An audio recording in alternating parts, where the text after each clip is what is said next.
who are particularly aggrieved by what is unfolding now with Senator Burr. So I think that's one area to watch here as this unfolds. And as you mentioned, there are some other senators involved, but again, not nearly so serious. Senator Feinstein, a Democrat, her spokesman telling us that she was questioned by the FBI. She did turn over some documents that show that she wasn't involved in some of the stock trades she made that her husband had actually executed.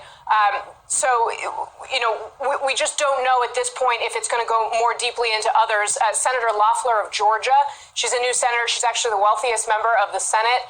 She has said that she has not had a search warrant executed against her from the FBI, but so far we haven't gotten them to actually answer the question about whether she has been contacted by the FBI. So that's another thing to watch, Allison.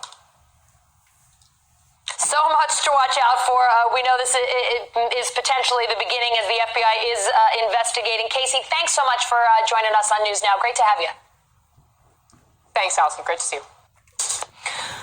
Wisconsin Supreme Court has overturned the state's stay-at-home order, ruling it unlawful and unenforceable. After the decision yesterday, bars in the state reopened and people were lining up to get in.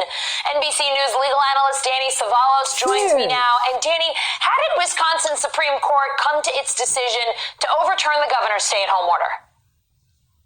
It's important to understand the Wisconsin Supreme Court didn't strike down the governor's power to issue the order in a broad sense. Instead, they focused on an administrative law argument. And this is something I've seen in the criminal context several times. It doesn't come up that often, though. Essentially, the argument is this. When the legislature passes a law, creates a law, that is through a process called legislation where we're all familiar with it, how a bill becomes a law.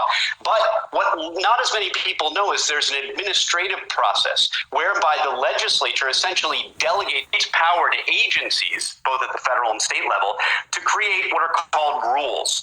And so you have unelected people in executive agencies who often promulgate, well, I can't say that word correctly, but put out rules, and rules that have the force of law.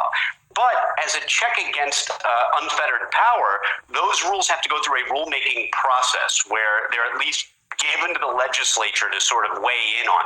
So in this case, that is the narrow argument, and that is the basis on which the Wisconsin Supreme Court struck down what it calls a rule issued by an unelected member of the executive branch, member of an agency, and not the governor himself. In fact, the order opinion explicitly says we are not taking down or challenging or striking down the power of the governor or the governor's emergency powers. Instead, we're focusing on this rule that was issued by an administrative person in an administrative agency because she didn't go through the rulemaking process.